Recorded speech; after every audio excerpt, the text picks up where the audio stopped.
5, 4, 3. Cue the graphics.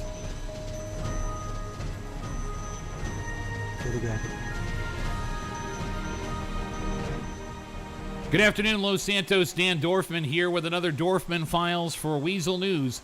The news you need to hear when you need to hear it.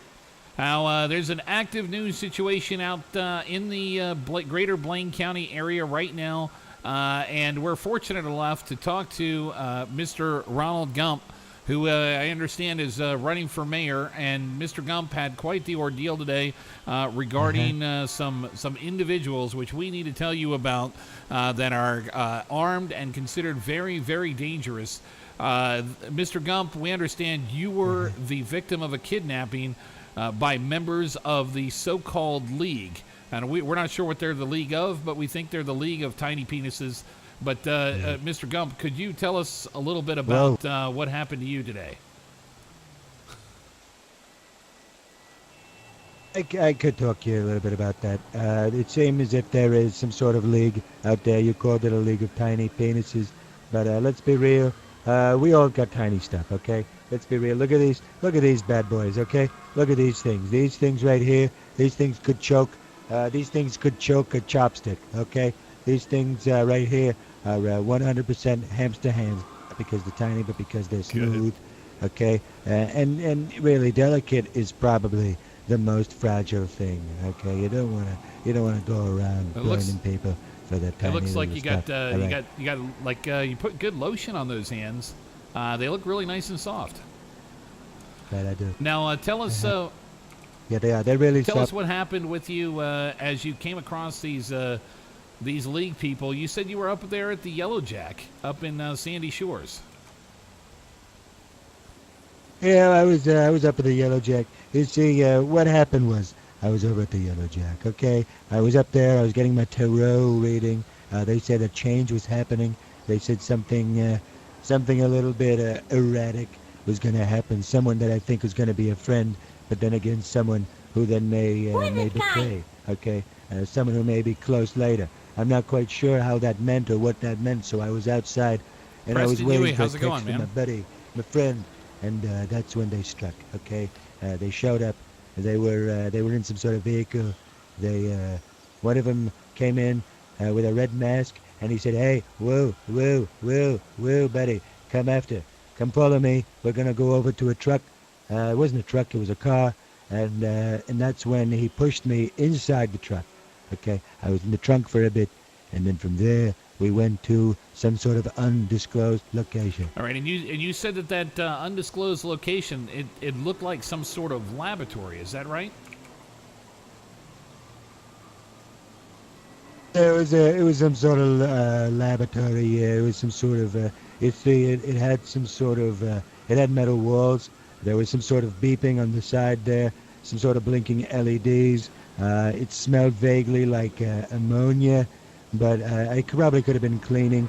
But it was some sort of laboratory. No. Now, was this kind of like a laboratory that you think maybe might be owned by someone over there in China, or is this a do you think those are local owners? Right. So what you're thinking is it could be a China laboratory, but the thing is, it's not a China laboratory. It's actually, in fact, a San Andrean laboratory. Okay. The thing is, it seems as if it's been out of commission for quite some time. Okay. There has been someone who cleaned the floors, but there was also someone who turned the lights on as well. It seems as if these people may work there or have, in fact, some sort of contact to those who may still be employed there. Okay. All right. So you're getting the feeling there. You're telling us that they might be disgruntled employees, or maybe employees that lost their job due to a variety of different types of government regulation, perhaps, or maybe high taxes, those kinds of things. Right. Now, how did you affect your escape? Because we understand that you managed to drive yourself away from these guys. Tell us a little bit about how you were able to get in contact with the San Andreas State Police. Okay. So it's very simple, all right? You see, I'm all about success. I am, in fact, going for a mayor in a couple of weeks. Just so you know, vote Ronald Gump. There is the fact that I did, in fact, go ahead and I did escape by myself. All right. And how we did that is they went and they argued for a bit. There was a very disorganized about how I was gonna go and what I was gonna do. Okay, so what I did was I slipped into the Imperial or whatever the car was. It was a very fast car, and you see it was red in color. And then from there I drove. I followed the road as best I could over to the Yellow Jack, the best place I knew, and I found the airstrip. And from there I waited. I waited until the police came. Okay, and then they told me, hey, you're in safe hands now. You're good. You're probably the strongest San Andreacan there is. You should really lead this city, Mr. Gump. Man, come with us. Why don't you come with us? We'll give you an escort back into this city. And they did. They did just that. All right, and have you heard anything from the kidnappers? Did they make any demands trying to get anything for, in exchange for you? Well, there was various times where they would take my phone. I actually don't. I had to get a new phone. So I tried my best. There were various times where they were like, "Hey, send out a tweet," and I was like, "Hey, man, you got it. If there's anything I know, it's social outreach and the media." So I went out there and I talked to the media best I could, and I did. I did the best I could, and that is tweet, tweedly, tweedly. You know, like the Rockin' Robin song. Rockin' Robin. Tweedly, tweedly, tweedly, tweedly, tweedly. And I did just that. And then people responded. And that's how I got out. So you must have quite the follower base out there on Twitter. And how were your fans out there responding? As you were sending out these tweets from this so-called league, how were your followers responding? A lot of them go ahead and I don't get many likes. I get a lot of retweets as well as comments and negative comments. But I believe we all know that negativity is the best form of flattery. So negativity is probably the best way that you know that someone really cares about what you're doing. Otherwise, they wouldn't retweet or like or anything.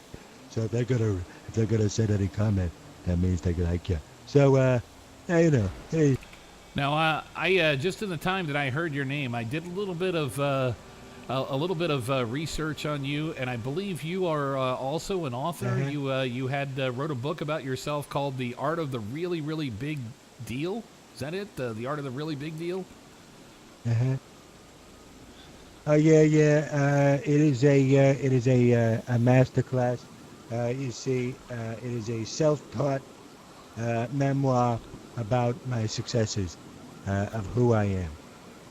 You see, what I want to do is I want to try to get people to realize that I'm in fact what they probably want, what they want to vote for, and what they want to listen to, because I've got myself a business plan that could really change San Andreaca as well as the people within it. Okay, we're doing several master classes for it's called Ronald Gump's Masterclass for Business, and what you could easily do is just send $200 to account 963. That's probably the best way. 963 is the account you would send $200 for to sign up for that masterclass, and it's called The Very Big Deal. And of course, those deals are my hands. All right, and those are and they're very, very soft hands at that. The kind of hands that you want, kind of, if you don't mind, the kind of hands that you want, kind of touching the economy of San Andreas, and really getting in there. We're going to follow the economy. We're going to follow the finances of San Andreas. We're really going to milk it for all it is, and we're going to do that without consent. All right, and just real quick, if you wanted, I know there's at least two other candidates that have announced already in the race. There's Chairman Bear, who led the effort to unify the San Andreas state troopers from the Los Santos PD and the Blaine County Sheriff's Office, unifying both of those offices to get them to run better and leaner. And then we also have Councilman Dumadal, who Councilman Dumadal crawled across traffic under the hail of gunfire from the Bolingbrook 4 in order to try to assist some of the fallen state troopers at the hands of the Bolingbrook 4.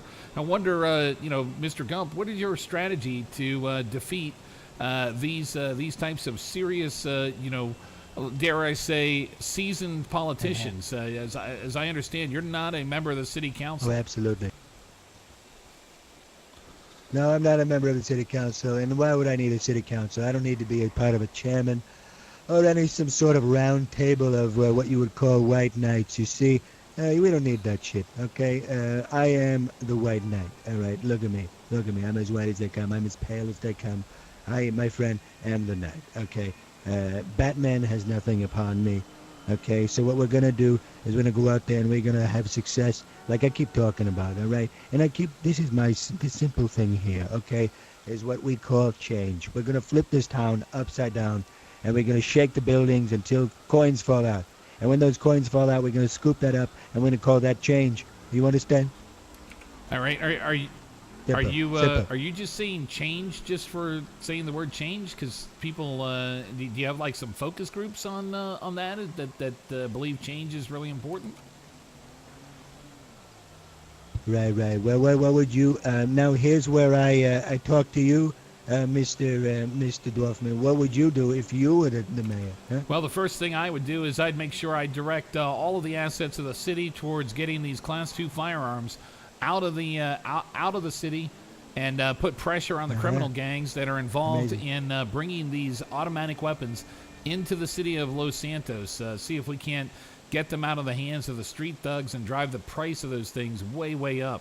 And then I'd consider possibly building a wall if we need to make sure that we keep the guns completely out of the city. What do you think about that?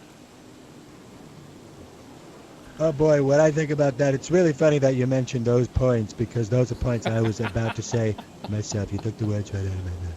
All right, so right here, I would go ahead and I would take the automatic weapons right off the market. Okay, we're gonna melt those down, and we're gonna use the iron, use the metal from that for the infrastructure, for the various different bridges we have here in the city.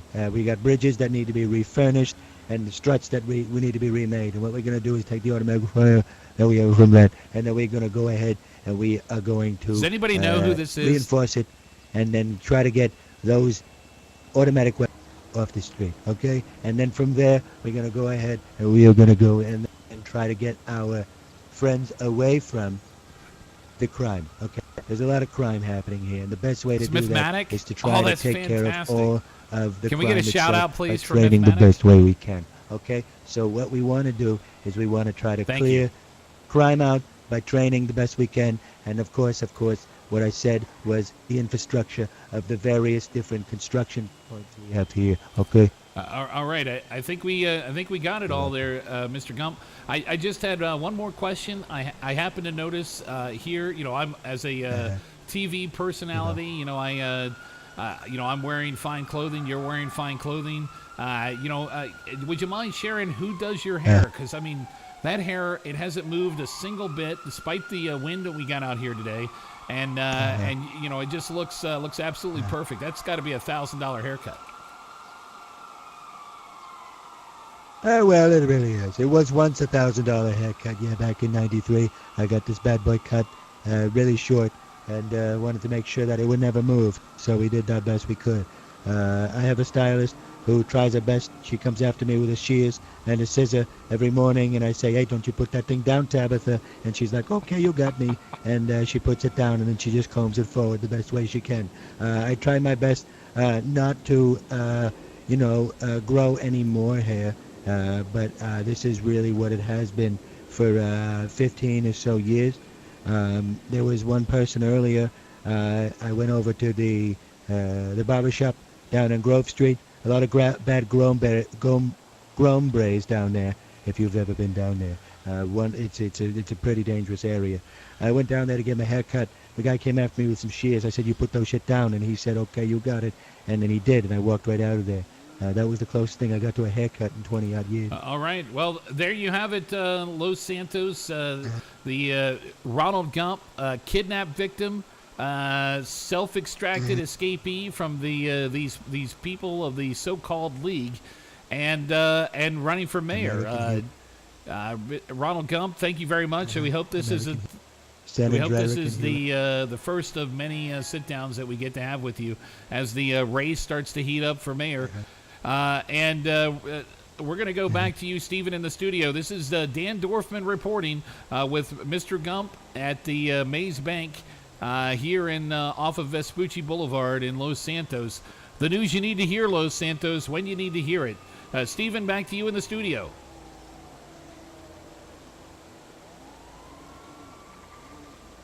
All right, and cut. We're out.